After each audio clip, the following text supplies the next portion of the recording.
Assalamualaikum warahmatullahi wabarakatuh. Sebelum kalian menonton video ini, alangkah baiknya kalian tekan tombol subscribe terlebih dahulu. Dan jangan lupa tekan loncengnya agar kalian mendapatkan notifikasi untuk upload video terbaru selanjutnya. Terima kasih.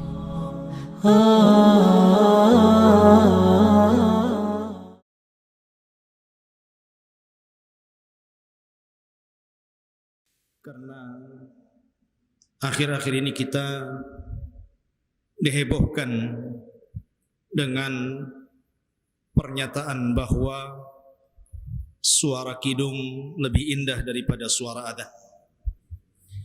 Maka malam ini kita akan mengkisahkan satu sahabat yang merupakan imamul muadzinin, imamnya para muadzin, sayyidul muadzinin, pemimpinnya para muadzin. Siapa dia? Dialah Bilal ibn Rabah al-Habashi radhiyallahu anhu. Ma'asyiral muslimin yang dimuliakan Allah Subhanahu wa taala. Al-Imam Mujahid, seorang ahli tafsir, beliau mengatakan, awal man adhara islamahu sab'atun, bahwa orang yang pertama-tama menampakkan keislaman di awal-awal dakwah Rasul ada 7 orang. Mereka betul-betul menampakkan keislaman sehingga mendapatkan apa yang dilakukan oleh orang-orang kafir Quraisy dari ancaman, bahkan sampai kemudian usaha untuk melakukan pembunuhan. Siapa mereka? Al-Imam Al-Mujahid rahimahullah ta'ala mengatakan, An-Nabiyyu sallallahu alaihi wasallam. Yang pertama Nabi sendiri. Kemudian yang kedua wa Abu Bakrin. Kemudian Abu Bakar. Kemudian yang ketiga wa Bilalun, Bilal ibnu Rabah yang kita akan kisahkan. Kemudian yang keempat Suhaib Ar-Rumi. Kemudian yang kelima Khabbab ibn Arat, seorang budak pandai besi. Kemudian yang keenam Ammar ibnu Yasir, Ammar bin Yasir. Kemudian yang terakhir Sumayyah Ummu Ammar. Sumayyah, wanita yang pertama syahid dalam Islam dan wanita yang pertama kali merasakan penderitaan karena perjuangan dia terhadap Islam. Namun sesungguhnya dia wanita yang paling bahagia yang pertama karena dia wanita yang syahid. Ketika itu belum ada laki-laki yang syahid kecuali beliau. Ma'asyiral muslimin yang dimuliakan Allah Azza wa Jalla. Maka di sini Imam Mujahid rahimahullahu taala menyebutkan Bilal pada urutan ketiga. Setelah Nabi sallallahu alaihi wasallam, kemudian Abu Bakar, kemudian Bilal. Karena memang kisah Bilal luar biasa. Nama Bilal tidak mungkin dilupakan manusia. Setiap Anda mendengar azan, maka kita diingatkan dengan Bilal. Setiap kita hendak melaksanakan solat, kita diingatkan dengan Bilal. Bahkan para muadzin sendiri sering kita kasih nama Bilal. Mana Bilalnya? Padahal bukan dia namanya. Dari sini menunjukkan bahwa posisi Bilal bin Rabah dalam Islam ini luar biasa. Makanya Al-Imam Ibnul Mubarak rahimahullahu ta'ala dia mengatakan, Sadatus Saudan arba'atun, bahwa pemimpin dari kalangan orang-orang yang berkulit hitam ada 4. Kemudian yang pertama beliau menyebutkan Luqmanul Hakim, yang namanya disebutkan dalam Al-Quran, Suratul Luqman. Luqman adalah hamba sahaya, hamba dari Tuhan. Dan dia seorang penduduk Mesir dari Sudan, karena kulitnya hitam. Tapi kemuliaannya mengangkat derajat Luqman, sehingga namanya dijadikan satu surat dalam Al-Quran, Suratul Luqman. Kemudian yang kedua, Najasyi. Najasyi adalah Raja Ethiopia. Ketika Nabi SAW mengizinkan beberapa para sahabat untuk hijrah pertama dalam Islam, maka para sahabat yang dipimpin oleh Ja'far bin Abi Thalib dan juga Utsman bin Affan dan sahabat-sahabat yang lainnya berangkat ke Ethiopia. Karena Rasul mengatakan di sana ada raja yang sangat adil, yang mungkin boleh jadi akan memberikan perlindungan kepada kalian. Maka ketika sampai di Habasyah, rupanya mereka dikejar-kejar oleh orang-orang musyrik juga. Akhirnya kemudian orang-orang musyrik berusaha untuk mengembalikan orang-orang yang hijrah itu ke Mekah. Tapi setelah adanya dialog antar mereka dan disaksikan oleh Raja Najasyi, ternyata Raja Najasyi menjadikan sebab dialog itu keimanannya. Akhirnya dia masuk Islam. Walaupun dia tidak berjumpa dengan Nabi SAW sehingga tidak bisa dikatakan sahabat, tetapi dia masuk Islam di zaman Rasul masih hidup, sehingga ketika wafatnya beliau, Nabi SAW mensalat gaibkan beliau. Kemudian yang ketiga, Bilal bin Rabah, yang kita akan kisahkan. Seorang budak hitam, tetapi nasabnya tidak menjadikan dia hina. Setelah dia masuk Islam, Allah angkat derajatnya setinggi-tingginya. Sampai-sampai para ulama menyebutnya dialah Sadatul Muadzinin, pemimpinnya para muadzin. Kemudian Mahja, ma'ruf, kisahnya nanti kita akan kisahkan di lain waktu. Tapi yang jelas bahwa di sini di antara imam yang berkulit hitam adalah Bilal. Bilal ini menjadi budak sebelum Nabi SAW diutusnya menjadi Nabi dan Rasul. Keluarga Bilal ini tertawan dalam sebuah peperangan oleh satu kabilah namanya kabilah Jumahi. Kemudian dari Hamamah, ibu Bilal, menikah dengan Robah, lahirlah Bilal. Kemudian Bilal ini dibeli oleh seorang pemimpin musyrik Quraisy, namanya Umayyah ibn Khalaf al-Jumahi. Beliau adalah Sadatu Quraisyin, termasuk pemimpin-pemimpin Quraisy. Adapun sebab keimanan Bilal bin Rabah, karena Umayyah bin Khalaf ini adalah pemimpin dari pemimpin Quraisy. Terkadang dia membuat pertemuan di rumahnya, bagaimana caranya untuk menghadang dakwah Rasul. Ya, mungkin di situ ada Abu Jahal, di situ ada Mughirah, di situ ada musuh-musuh Nabi SAW berkumpul di rumah Umayyah bin Khalaf ini. Kemudian bercerita tentang strategis mereka untuk menghalang-halangi dakwah Rasul. Bilal adalah budaknya Umayyah, tentu mendengar apa yang mereka katakan dalam rapat itu.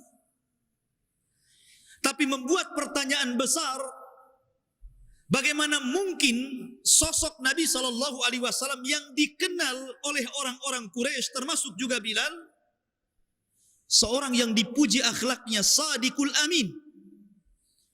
Sebelum diangkat jadi Nabi dan Rasul, Rasul itu sudah dikatakan Sadiqul Amin, orangnya jujur dan amanah.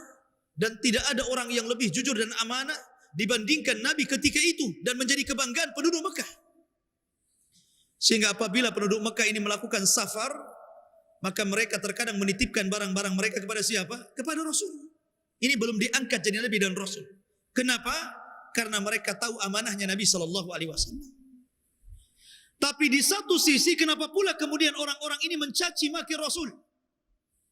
Mengatur strategis jahat terhadap Rasul. Ini yang menjadikan pertanyaan besar bagi Bilal. Kenapa orang baik kok dimusuhi? Dari situlah kemudian Bilal karena mendengar informasi dari tuannya ini, maka dia mencoba untuk menyelidiki sebenarnya apa yang terjadi dan apa yang dibawa Nabi sallallahu alaihi wasallam. Maka diam-diam kemudian dia menemui Nabi sallallahu alaihi wasallam yang ketika itu markas dakwahnya berada di rumah Arqam bidaril Arqam. Maka Nabi sallallahu alaihi wasallam kemudian mendakwai Bilal, akhirnya Bilal pun masuk Islam. Bilal masuk Islam. Subhanallah. Ya. Lah ketika Bilal masuk Islam dan didengar keislamannya oleh Umayyah bin Khalaf ini majikannya, tidak terima dia. Bagaimana dia mau ridha dengan keislaman Bilal sementara dia adalah satu di antara tokoh orang-orang yang menjegal dakwah Rasul. Marah dia. Akhirnya suatu waktu Umayyah bin Khalaf ini membawa Bilal ke tengah padang pasir. Anda bisa bayangkan. Mekah itu daerah tandus, banyak padang pasir dan lembah. Makanya Nabi Ibrahim alaihi salatu wassalam ketika meninggalkan istrinya Hajar dan Ismail, dia mengatakan, Rabbi inni askantu biwadin ghairi di zar'in inda baitikal muharram. Ya Allah, aku telah menempatkan anak keturunanku di sebuah lembah yang tidak ada tanaman. Artinya bahwa Mekah itu daerah tandus, jarang tanaman, paling tinggi pohon kurma, pohon bidara gitu, pohon-pohon yang hidup di tempat dan cuaca panas. Bayangkan digiring ke padang pasir, kemudian disuruh terlentang di padang pasir yang sangat panas sekali, siang hari. Kemudian badannya terbakar dengan panasnya matahari dan pandangannya silau dengan sinar matahari. Di situ Umayyah mencambuk Bilal, dipaksa untuk murtad. Subhanallah. Satu-satunya budak dalam Islam atau sahabat yang masuk Islam yang mendapatkan ujian ketika mempertahankan Islam, tidak ada yang sanggup kecuali Bilal. Seluruh sahabat tidak sanggup dengan siksaan majikan-majikan mereka. Lihatlah Ammar bin Yasir. Ammar bin Yasir disiksa oleh orang-orang Quraisy. Akhirnya dia tidak tahan dengan siksaan itu, terpaksa dia mengucapkan kalimat kufur walaupun hatinya tetap beriman. Kemudian turun ayat, illa man ukriha wa qalbuhu mutmainnun bil iman. Tidak mengapa seseorang itu mengucapkan kalimat kufur kalau memang dia disiksa dan dipaksa untuk kufur selama hatinya penuh dengan keimanan. Tapi tumbang juga Ammar. Kemudian Khabbab bin Arat, dia tidak tahan disiksa karena setiap dia pulang ke majikannya, dia kan pandai besi, bekerja kepada majikannya, tukang membuat senjata. Jadi kalau datang majikannya suruh murtad, gak mau, diambilkan besi panas diletakkan di badannya sampai seluruh badannya habis karena ada bekas luka bakar. Dia datang kepada Nabi SAW mengeluh dan mengatakan, ya Rasulullah, ala tad'u lana, ala tastaghfir lana. Rasul, kami sudah enggak kuat, tolong lihat kami, berikan rasa ibamu kepada kami. Kami sudah kuat, berdoalah kepada Allah, berilah pertolongan untuk kami. Tapi Nabi SAW mengatakan, ya Khabbab, jangan tergesa-gesa, pertolongan itu akan datang. Dia enggak kuat. Tapi Bilal, subhanallah, Bilal tetap tegar, tidak mengeluh, dan hampir sakaratul maut, dia tetap mengatakan ahadul ahad, ahadul ahad, bahwa Allah yang Maha Esa, tidak ada yang esa, daripada Allah Subhanahu wa taala. Terus dia mengucapkan kalimat itu, Qul huwallahu ahad, Allahus samad, lam yalid walam yulad walam yakul lahu kufuwan ahad. Lihat ikhwah fillah dimuliakan Allah Azza wa Jalla. Kalau Nabi SAW menampakkan keislaman, di belakang Nabi ada pamannya Abu Talib.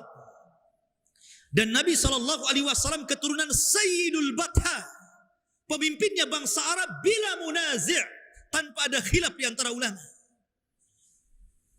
Dia keturunan Abdul Muttalib, di mana tidak ada satupun pembesar Quraisy, tidak Abu Jahal, tidak Abu Lahab, tidak Mughirah, tidak Umayyah, tidak siapapun berani bicara di hadapan Abdul Muttalib, karena dia pemimpinnya Arab ketika itu. Makanya Nabi berbangga dengan Abdul Muttalib. Dalam peperangan dia menentang musuh-musuhnya dan mengatakan, Ana Muhammad la kadhib, ana ibni Abdul Muttalib. Saya Muhammad dan saya tidak dusta. Saya seorang nabi dan saya tidak dusta. Dan saya keturunan Abdul Muttalib. Dengan bangganya Rasul mengatakan seperti itu. Artinya apa? Nabi SAW ketika menampakkan Islam, ada pamannya, ada Khadijah yang kaya, sehingga orang-orang musyrikun tidak bisa menyentuh Rasul kecuali setelah wafat keduanya. Adapun Abu Bakar, dia punya kaum yang membelanya, dia punya kabilah yang membelanya, sehingga orang-orang Quraisy tidak berani kepada Abu Bakar karena harus berhadapan dengan kabilahnya. Adapun Bilal, siapa Bilal? Tidak ada backing di belakangnya, tidak memiliki kabilah karena dia seorang budak, tidak memiliki nasab, tidak memiliki harta, tidak memiliki dhu wajhin jamil. Makanya Bilal merasakan siksa dan azab dari musuh itu luar biasa. Tapi dia tetap tangguh dalam keimanannya. Ketika dia terus mengucapkan ahadul ahad, Abu Bakar Siddiq lewat. Dia melihat keimanan yang luar biasa kepada Bilal. Dia mendatangi tuannya Bilal, Sumayyah ibn Khalaf al-Jumahi, Umayyah bin Khalaf al-Jumahi, dan mengatakan, kenapa kau membunuh orang? Ini hampir mati. Bagaimana kalau seandainya kau jual kepadaku khamsu awaqib dinaran? Coba. 5 awaqib, 5 timbangan berat gitu kan, awaqib itu. Dan itu semuanya emas dinar. Subhanallah. Abu Bakar membeli dengan harga yang sangat mahal. Kalau dia mau membeli budak dengan uang sekantong itu, cukup membeli budak banyak. Tapi dia menghargai dengan harga yang istimewa kepada Bilal. Akhirnya dijual Bilal kepada Abu Bakar Siddiq radhiyallahu anhu.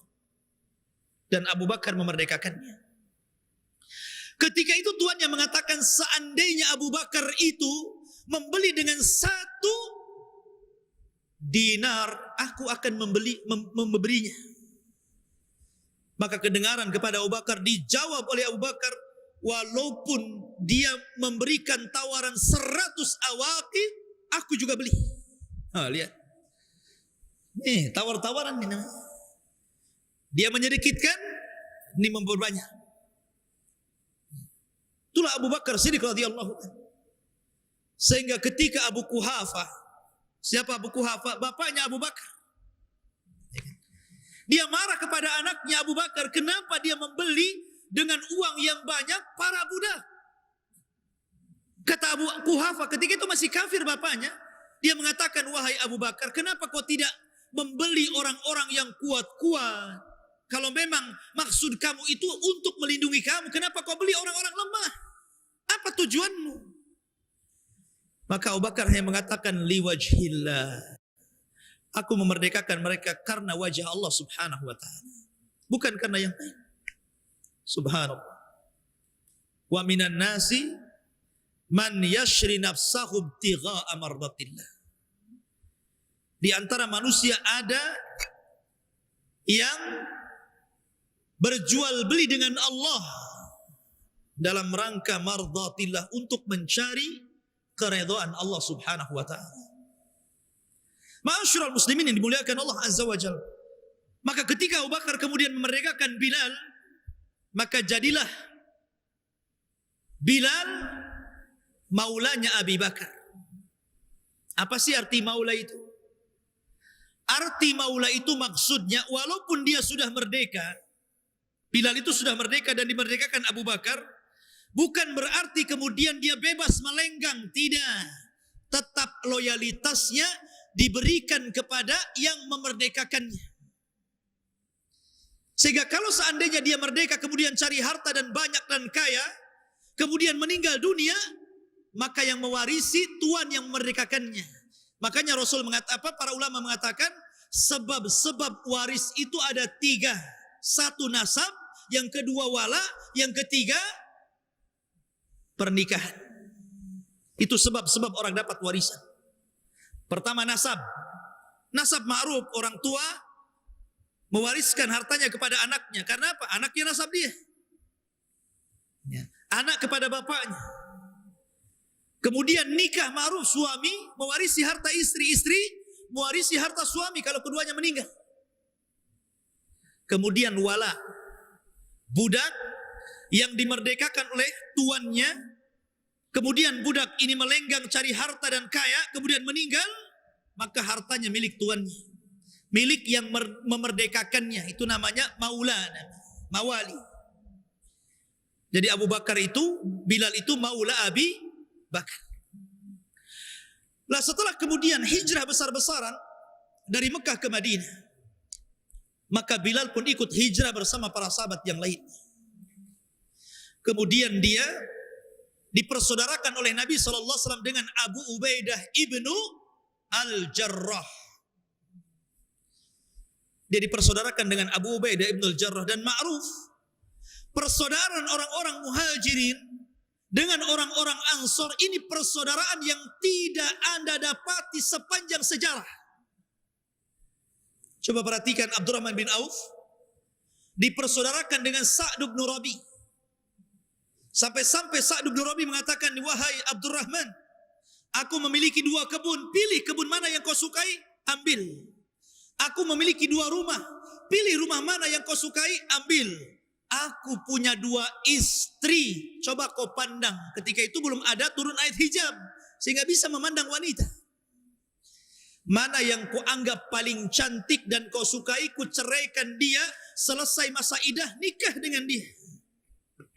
Nah, yang ketiga yang mantap. Ma'asyiral muslimin yang dimuliakan Allah Subhanahu wa taala. Maka Bilal dipersaudarakan dengan siapa? Abu Ubaidah ibnul Jarrah, seorang sahabat yang kelak akan menjadi jenderal perang di masa kekhilafahan Umar ibn Khattab. Abu Ubaidah ibnul Jarrah, pengganti Khalid bin Walid. Maka Bilal pun kemudian selama di Madinah, seluruh peperangan hampir tidak luput. Terlibat dalam perang Badar, terlibat dalam perang Uhud, terlibat dalam perang Khandaq, terlibat dalam perang, seluruh peperangan tidak pernah Bilal absen. Dan ini menunjukkan bagaimana Bilal ini seorang mujahid. Hatinya dipenuhi dengan jihad. Barulah setelah kemudian Nabi SAW diperintahkan Allah Subhanahu wa taala setelah sampai di Madinah untuk solat berjamaah. Di Mekah masih solat sendiri-sendiri. Tapi setelah kemudian pasca hijrah ke Madinah, mulailah ada syariat namanya syariat solat jamaah dan syariat adzan. Berarti adzan ini disyariatkan di mana? Di Madinah. Lah ketika kemudian para sahabat datang kepada Rasul, masing-masing memberikan ide kepada Rasul untuk memberikan alamat bagaimana caranya manusia itu mudah berkumpul apabila datang waktu sholat. Sebagian sahabat mengatakan, Rasul, bagaimana kalau kita tiup trompet saja? Kalau datang waktu duhur kita tiup tuh trompet, biar orang-orang yang di pasar tahu telah datang waktu duhur, sehingga mereka datang ke masjid. Kemudian sahabat yang lain mengatakan, bagaimana kalau kita buat lonceng besar? Apabila datang waktu sholat kita kentong saja loncengnya. Kemudian sahabat mengatakan, bagaimana kalau kita nyalakan api di atas bukit? Jadi kalau datang waktu sholat kita nyalakan sebentar, sehingga orang-orang tahu ini datang waktu sholat. Tapi semua ditolak oleh Rasul.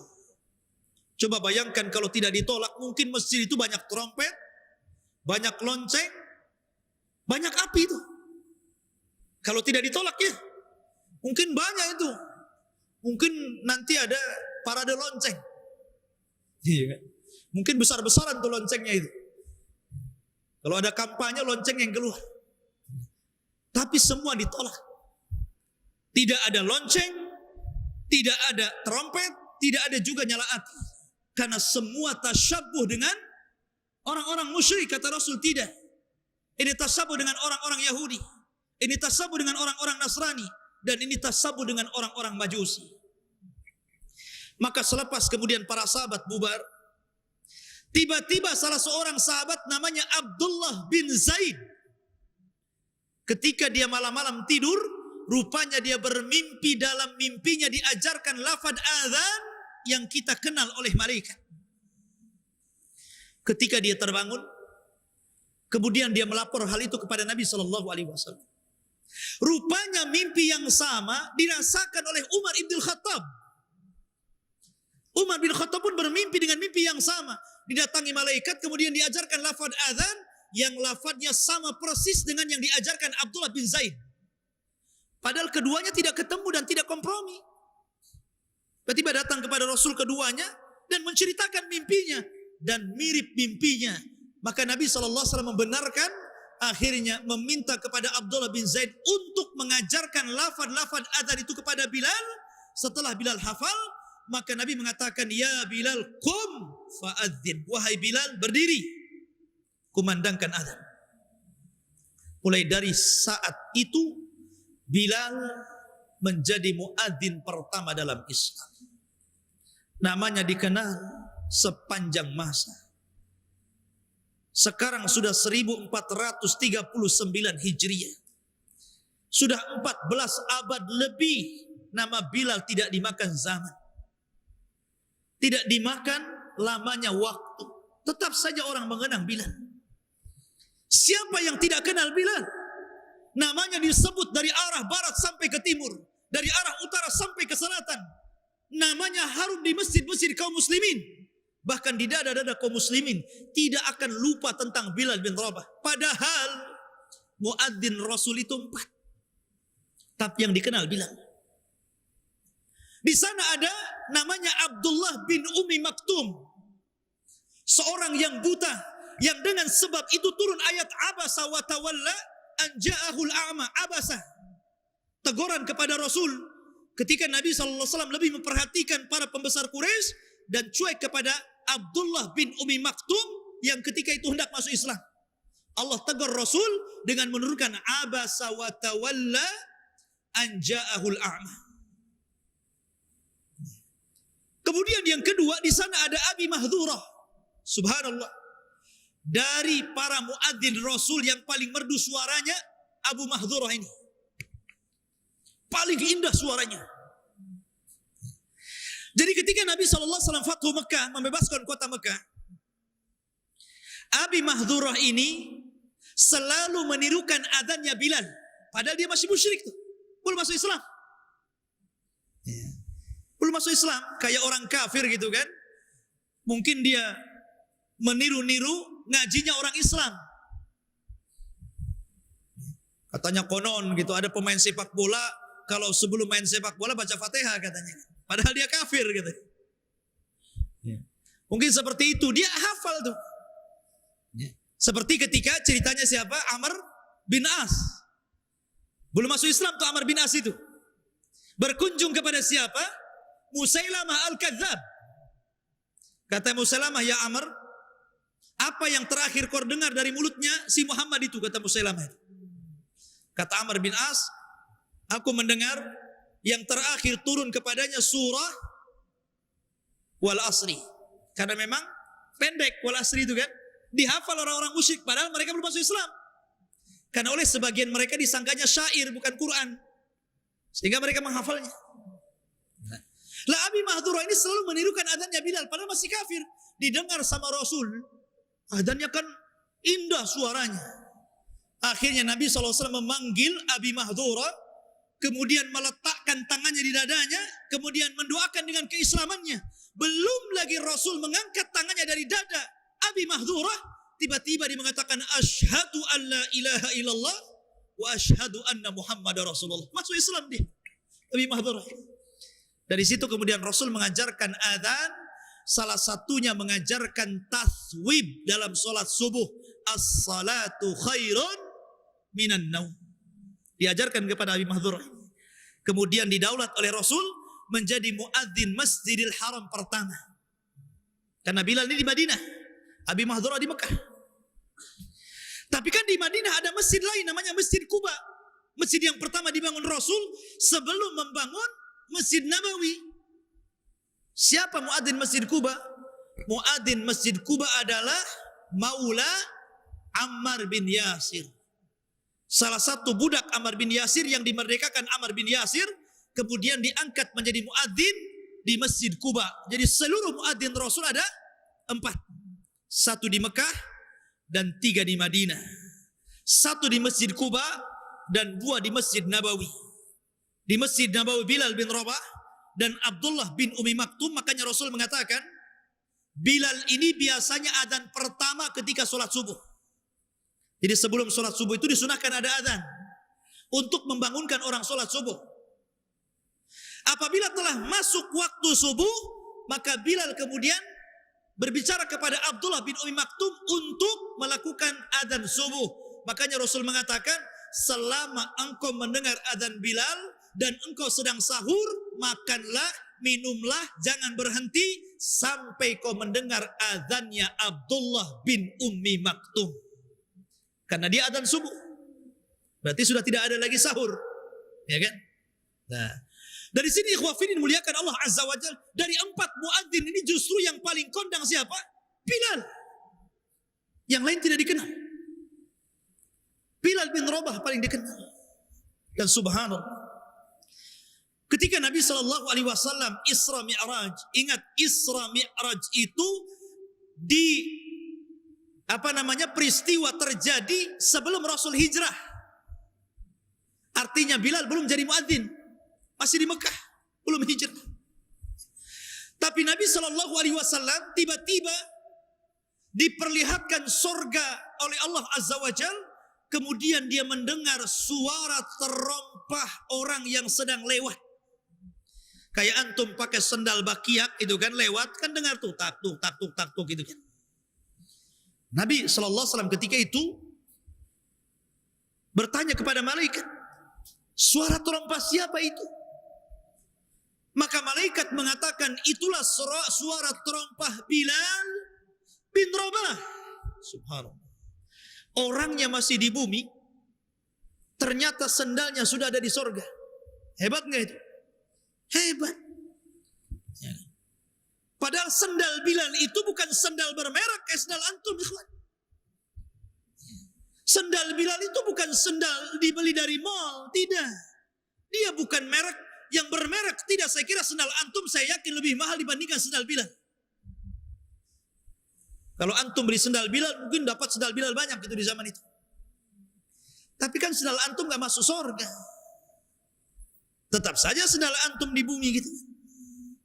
Dari sini kan secara logika, kalau sendalnya masuk surga, gak mungkin orangnya gak masuk surga. Mana mungkin sendalnya saja masuk surga?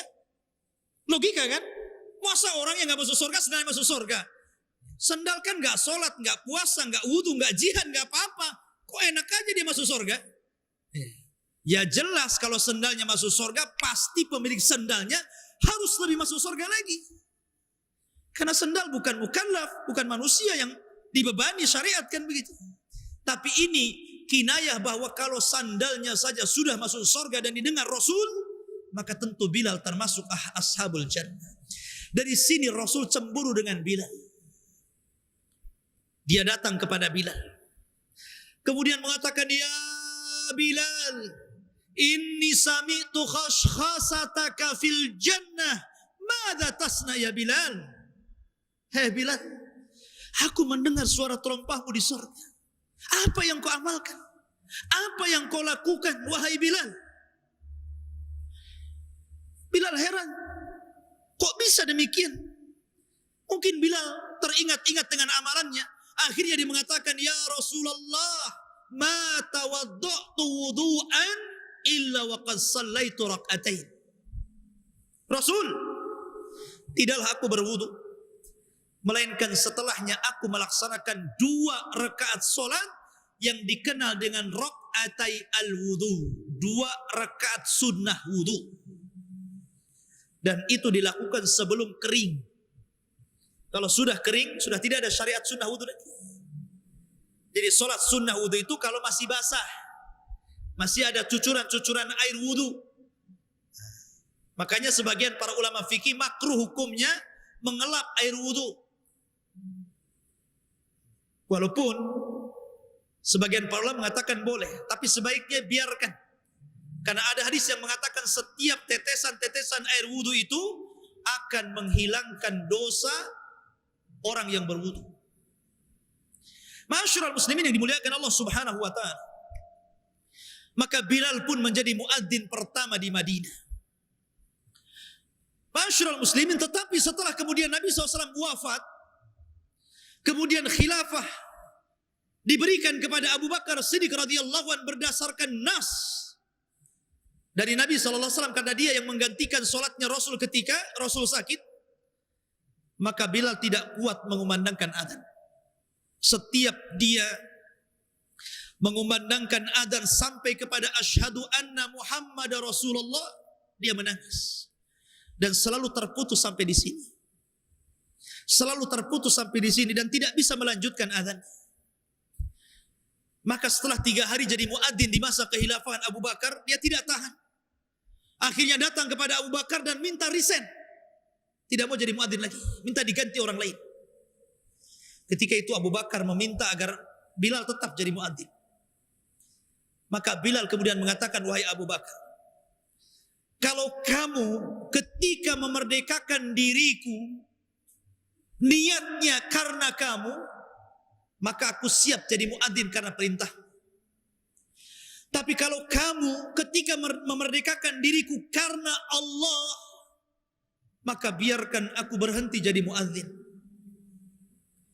Akhirnya Abu Bakar tidak bisa apapun mencegah Bilal. Terpaksa Bilal tidak jadi muadzin di zaman Khalifah Abu Bakar. Akhirnya Bilal supaya hilang kesedihannya, dia pun kemudian hijrah dari Madinah ke Syam dan menjadi mujahid. Menjadi mujahid, berperang. Sampai dalam perang Qadisiyah bersama Umar, dia tetap ikut berperang dalam pasukan, memerdekakan Baitul Maqdis. Akhirnya lama dia hidup di Syam. Ketika itu Umar ibn Khattab radhiyallahu anhu, ketika dia mengambil kunci Baitul Maqdis, dia berjumpa dengan Bilal. Maka Umar ibn Khattab memaksa Bilal untuk adzan sekali saja karena perintah Amirul Mukminin. Bilal tidak mau sementara itu. Karena apa? Dia sudah janji tidak mau jadi muadzin. Tapi karena yang meminta Ibnul Khattab, Amirul Mukminin, Umar ibn Khattab Al-Faruq, akhirnya dia pun mau atas perintah Amirul Mukminin dan dia pun melantunkan suara adzan. Subhanallah. Ketika dia melantunkan adzan di negeri Syam itu, seluruh para sahabat menangis. Seolah-olah mereka merasakan Rasul masih hidup di tengah-tengah mereka. Karena mereka tahu bahwa Bilal adalah muadzin kesayangan Rasul. Sehingga ketika mendengar suara adzan Bilal, seolah-olah mereka kembali ke zaman Rasul dan seolah-olah Rasul masih hidup di tengah-tengah kalian. Subhanallah. Akhirnya Bilal pun setelah adzan dia teringat dengan Nabi. Ingin ziarah ke kuburan Rasul. Kemudian dia pun berangkat dari Syam ke Madinah. Berjumpa dengan cucu Rasul Hasan dan Husain. Maka akhirnya kemudian Hasan dan Husain meminta Bilal untuk mengumandangkan sekali saja di kota Madinah. Akhirnya dia naik ke menara, kemudian mengumandangkan adzan di Masjid Nabi. Seluruh kota Madinah bergetar hatinya, bergema, sehingga seluruhnya keluar rumah. Seolah-olah Rasul masih hidup, mencari-cari Rasul. Dan menuju panggilan adzan Bilal. Mereka diingatkan dengan Nabi SAW. Maka Bilal pun tidak tahan berada di Madinah. Terkenang dan teringat dengan Rasul, dia pun sedih. Akhirnya dia balik lagi ke Syam, kemudian jadi mujahid di sana, dan berakhir dengan wafatnya Bilal bin Rabah di negeri Syam. Negerinya Bilal, negerinya Khalid bin Walid, negerinya para sahabat Rasul, negeri yang diberkahi, negeri yang melahirkan para ulama, negeri yang melahirkan kitab-kitab ahli sunnah wal jamaah, negeri Syam. Bilal meninggal di situ. Ma'asyiral muslimin yang dimuliakan Allah Subhanahu wa taala. Maka azan adalah syariat yang sangat agung dalam Islam. Karena azan itu panggilan Allah, bukan panggilan Bilal. Allah yang memanggil kita untuk sholat, untuk mentauhidkan Allah, untuk membesarkan Allah, untuk mengajak menang kepada kaum muslimin, hayya 'alal falah, mari kita menang. Maka tidak pernah ada bandingan suara azan dengan suara siapapun di alam semesta ini. Dengan suara azan setan lari. Dengan suara azan banyak orang kafir masuk Islam. Dengan suara azan bergetar hati-hati kaum muslimin. Dengan suara azan maka negeri itu dikatakan negeri Islam. Makanya Nabi kalau menyerbu sebuah daerah tunggu sampai subuh. Kalau ada suara azan balik lagi, gak jadi nyerbu. Itu negeri Islam. Tapi kalau tidak ada azan, Rasul langsung menyerbu mereka mendadak selepas sholat subuh. Dari sini kata para ulama ketika mendefinisikan antara negeri Islam dengan negeri kafir, ketika negeri itu masih dikumandangkan azan, maka negeri itu masih negeri Islam. Wallahu a'lam bishawab. Ini diantara sekelumit tentang kisah Bilal bin Rabah, muadzinul Islam, sayyidul muadzinin, imamul muadzinin, dan orang yang memberikan sebuah percontohan dalam Islam bahwa Islam itu hanya memuliakan orang takwa. Bilal tidak punya nasab yang baik karena dia budak, dia barang yang diperjualbelikan. Bilal tidak memiliki kulit yang indah karena dia hitam legam.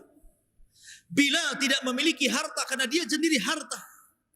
Tetapi setelah keimanan menghujam dalam dadanya, maka Allah angkat Bilal setinggi-tingginya.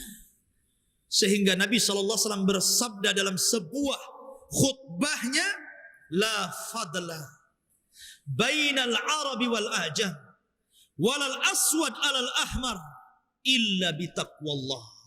Ingatlah, tidak ada perbedaan di antara kalian. Mau kalian orang Arab, mau kalian bukan orang Arab, mau kalian berkulit hitam, mau kalian berkulit merah ataupun putih, yang membedakan di antara kalian hanyalah taqwallah. Inna akramakum indallahi atqakum. Sesungguhnya yang paling mulia di antara kalian adalah orang yang bertakwa kepada Allah Subhanahu wa taala. Wallahu alam. Ada waktu 15 menit. Silakan kalau ada yang ingin bertanya, dipersilahkan.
Itu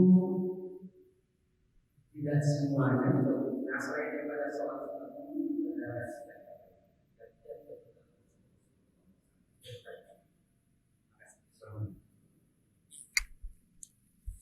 Alhamdulillah. tentang sholat sunnah wudu, itu ada hadis yang jelas tentang barang siapa yang berwudu kemudian sholat 2 rakaat, maka Allah akan ampuni dosa-dosanya. Banyak riwayat tentang perkataan Nabi tentang perintah sholat sunnah wudu. Artinya bahwa perintah sholat sunnah wudu itu berdasarkan sunnah qauliyah, sunnah kaul, sunnah ucapan gitu. Lah ketika Bilal bin Rabah radhiyallahu an, kemudian dia dihabarkan dia mendapatkan fadilah yang sangat besar di sorga. Kemudian ketika mendengar Nabi SAW bagaimana fadilah besar dan ditanyakan, rupanya disebabkan karena dia menjaga wudu, satu, yang kedua 2 rakaat sholat wudu. Jadi Bilal itu menjaga 2 perkara. Pertama menjaga wudu, kalau dia batal wudu lagi, batal wudu lagi. Karena dia seorang muadzin, ya kan? Yang kedua, dia menjaga 2 rakaat sunnah wudu. 2 rakaat sunnah wudu. Dan pahalanya ma'ruf. Jadi ada contoh dari Nabi SAW berupa perkataan, artinya Nabi memerintahkan lewat kaulnya. Kemudian dilakukan oleh Bilal bin Rabah. Termasuk juga di sana ada sholat tahiyatul masjid. Itu juga perkataan Rasul kan. Kata Nabi SAW, "Idza dakhala ahadakumul masjid fala tajlis hatta tusalli rak'ataini." Apabila engkau masuk ke masjid, jangan duduk sampai kau sholat 2 rakaat. Bahkan Rasul pernah berkhutbah dalam khutbah Jumat. Ada sahabat yang masuk langsung duduk. Rasul berhenti khutbahnya dan langsung mengisyaratkan kepada orang itu, "Qum fasalli rak'atan." Hei, kamu yang belum sholat sunnah tahiyatul masjid, berdiri sholat dulu. Rasul lagi khutbah tuh, ya kan? Itu termasuk 2 rakaat sunnah tahiyatul masjid juga. Ya. Kemudian selain rawatib juga ada sholat nafilah. Ada sholat 2 rakaat sebelum sholat maghrib. Itu bukan qobliyah maghrib, bukan. Ya, karena qobliyah maghrib tidak ada, yang ada nafilah sebelum maghrib. Makanya Rasul mengatakan siapa yang mau sholat 2 rakaat silakan, siapa yang tidak juga nggak masalah gitu kan. Ya, 2 rakaat sebelum maghrib. Itu pun termasuk sholat sunnah yang bukan rawatib. Ya. Makanya para ulama kemudian membagi sholat sunnah itu ada 2. Ada sholat sunnah dzatu asbab, sholat sunnah yang memiliki sebab. Ada sholat sunnah yang tidak memiliki sebab, seperti sholat sunnah rawatib. Sholat sunnah rawatib itu sholat sunnah yang mengiringi sholat fardu. Ada dalam bahasa lain qobliyah, ba'diyah, rawatib namanya. Tapi sholat yang dzatul asbab memiliki sebab, ya tadi sebab masuk masjid ada 2 rakaat, sebab wudu ada 2 rakaat wudu. Kemudian namanya sebab seseorang itu meninggal seseorang, kemudian duha, waktu duha dia sholat sunnah duha. Ya. Jadi ada lagi sholat yang lain namanya sholat nafilah. Ya tadi contohnya sholat nafilah itu sholat sunnah yang lainnya. Seperti kita kenal sholat malam, sholat witir, sholat duha, sholat sholat 2 rakaat sebelum maghrib. Berarti di sini sholat sunnah itu terbagi menjadi 3. Sholat sunnah yang ada sebabnya, sholat sunnah rawatib, dan sholat sunnah nafilah. Dan semuanya baik, tetapi dari 3 sholat sunnah itu yang paling utama adalah rawatib. Paling utama. Nabi tidak pernah meninggalkan rawatib, kecuali ketika safar. Rasul tidak pernah melaksanakan rawatib ketika safar. Ingat ya, rawatib itu dilakukan ketika mukim saja. Kecuali 1, qobliyah subuh. Rasul tidak pernah meninggalkan baik ketika mukim ataupun ketika safar, karena pahalanya besar. Rak'atai fajri khairun minad dunya wa ma fiha. 2 rakaat fajar lebih baik dibandingkan dunia dan isinya. Nah, ini khusus rawatib qobliyah subuh, maka Rasul tidak pernah meninggalkan karena besarnya pahala. Tapi kalau rawatib qobliyah ba'diyah yang lainnya itu dilakukan ketika mukim saja. Tetapi sholat dzatul asbab atau sholat sunnah nafilah boleh dilakukan ketika safar. Anda boleh melakukan sholat duha, boleh melakukan sholat witir, sholat tahajud, tahiyatul masjid, sholat sunnah wudu. Tidak ada masalah. Karena Rasul mencontohkannya. Yang Rasul tidak contohkan rawatib saja ketika safar. Maka Rasul tidak pernah melakukan rawatib ketika safar. Wallahu a'lam. Ya.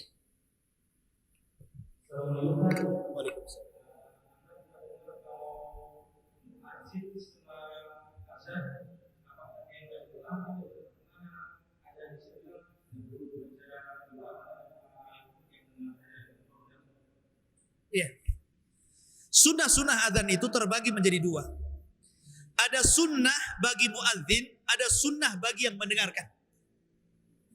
Adapun sunnah bagi muadzin, para ulama mengatakan pertama harus seseorang itu suci. Itu sunnah, suci maksudnya dari hadas besar dan hadas kecil. Bagaimana kalau dia punya hadas, kemudian dia tetap adzan, sah adzannya, tapi makruh kata para ulama. Yang kedua menghadap kiblat. Menghadap kiblat. Yang ketiga rafi'an sautahu, harus meninggikan suaranya. Jangan pelan-pelan. Allahu Akbar, Allah, enggak boleh. Pelan, yang keras kencang muazin itu. Karena Rasul mengatakan yughfar lil muadzinina mada sautihi, akan diampuni dosa-dosa muadzin itu sejauh suaranya. Sampai di mana suara dia? Kemudian yang keempat, sunnah muadzin harus mengarahkan wajah ke atas dan memasukkan jari ke telinga. Jadi jangan begini, Allahu Akbar Allah, begini, ke atas. Kemudian ini masukkan ke telinga supaya kita nggak kepelengan. Ya. Jadi begini, apalagi kalau mic-nya begini kan senang kayak gini kan. Kemudian yang berapa tadi? 6 sekarang ya? 6 apa 5? 6. Ya. Kemudian suara muadzin itu harus indah, sesuai dengan tajwid. Karena adzan itu bahasa Arab. Paling panjang tajwid itu dalam Quran berapa harokat? 6. Paling panjang itu mad itu 6 harokat. Jadi jangan orang adzan panjang banget, mau kemana tuh? Ya kan? Jadi harus sesuai tajwid dan juga indah suaranya. Kemudian yang nomor 7, muadzin kalau memang dia tidak sanggup berdiri boleh duduk. Kalau tidak sanggup duduk boleh berbaring, sama dengan sholat. Gak sanggup berdiri, baring. Apa namanya duduk? Gak sanggup duduk, baring. Mungkin muadzinnya sakit. Nah, dia kan Allahu Akbar, gak masalah. Gimana? Fattaqullaha mas tata'tum, bertakwalah semampu kalian. Bertakwa semampu kalian. Ya memang mampunya tidur ya tidur, macam mana pula masa yang mau dipaksain bangun gitu. Ya. Kemudian juga sunnah muadzin, dia harus yang berakal. Ya. Kalau bisa sudah balik. Tapi anak-anak kalau muadzin tidak ada masalah, dilatih. Tapi bagaimanapun orang yang dewasa lebih baik dia muadzin. Ini diantara sunnah-sunnah muadzin. Kemudian sunnah yang mendengarkan, ada juga sunnah yang mendengarkan. Pertama tardid, ngikuti ucapan muadzin. Kalau muadzin mengatakan Allahu Akbar, Allahu Akbar, kita juga Allahu Akbar, Allahu Akbar. Itulah tardid namanya, ya kan? Kemudian yang kedua membaca sholawat.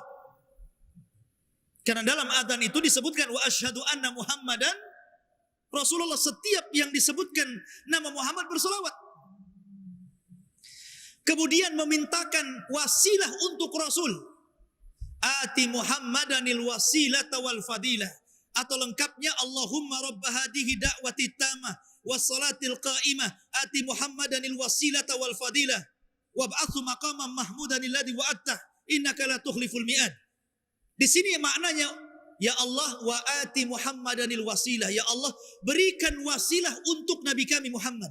Kata Rasul, siapa yang memintakan wasilah untukku halat lahu syafaat yaumil qiyamah, maka dia berhak mendapatkan syafaat pada hari kiamat.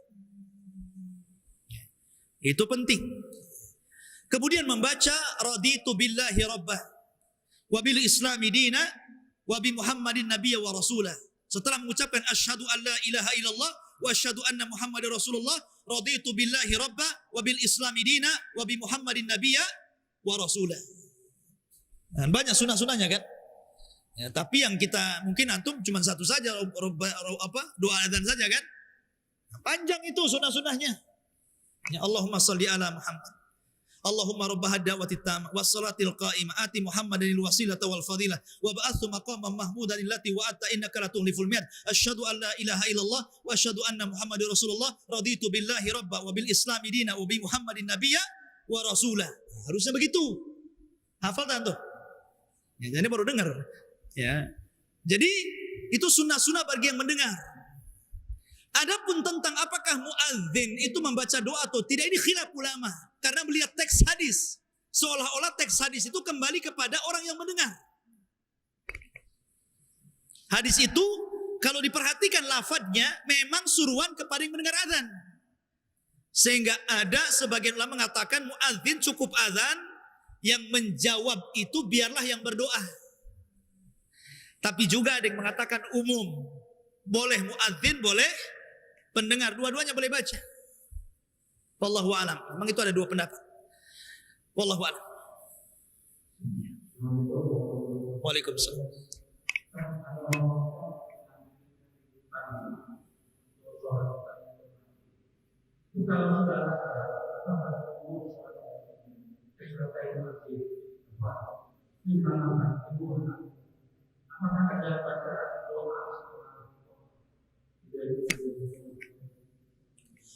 Ya, alhamdulillah. Tahiyatul masjid ini umum. Karena Rasulullah mengatakan apabila masuk masjid maka salatlah 2 rakaat, mau sebelum adzan, mau setelah adzan. Karena dia bukan rawatib. Memang Rasul tidak menyebut nama tahiyatul masjid, tidak. Yang memberi nama tahiyatul masjid ini para ulama. Kenapa para ulama menyebut salat itu disebut tahiyatul masjid? Karena lafadznya apabila masuk masjid. Makanya para ulama memberi nama tahiyatul masjid supaya dibedakan antara sunnah satu dengan sunnah yang lainnya. Karena hampir semua sunnah itu 2 rakaat. Kalau nggak dikasih nama, antum sholat apa? Ya, sholat sunnah wudu 2 rakaat, tahiyatul masjid 2 rakaat, kemudian rawatib 2 rakaat. Yang mana satu untuk 2 rakaat kan?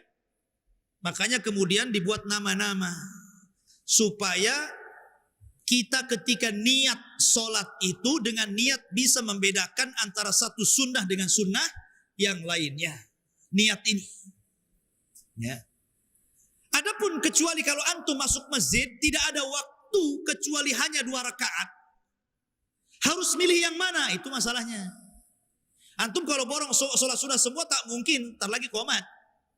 Antum hanya dikasih kesempatan 2 rakaat saja. Ya tentu ya antum memilih yang terbaik dari sholat-sholat sunnah. Dari yang terbaik ya tentu rawatib. Ada juga yang membolehkan menggabungkan niat untuk beberapa sholat selama sama rakaatnya dan sama sunnahnya. Menggabungkan niat namanya.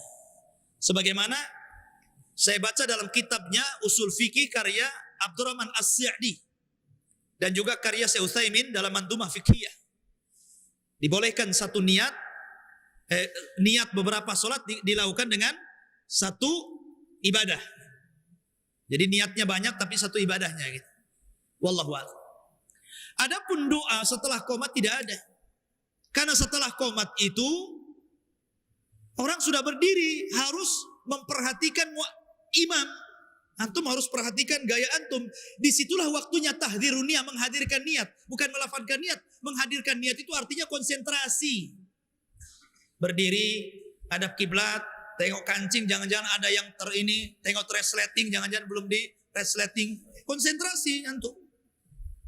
Menghadirkan niat, antum akan berhadapan dengan Allah. Ya. Doa itu ada setelah adzan dan sebelum qomat. Ada doa yang ditentukan seperti tadi.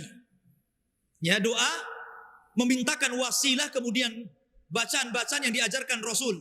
Ada juga doa umum. Jadi setelah antum membaca bacaan selepas adzan yang disunnahkan, selepas itu antum boleh doa sampai menjelang qomat. Dan doa di antara adzan dan qomat mustajab. Tidak mungkin ditolak Allah Subhanahu wa taala. Wallahu a'lam. Saya kira cukup sudah jam 9. Subhanakallah bihamdika asyhadu an la ilaha illa anta astaghfiruka wa atubu ilaik. Allahu ta'ala. Assalamualaikum warahmatullahi wabarakatuh.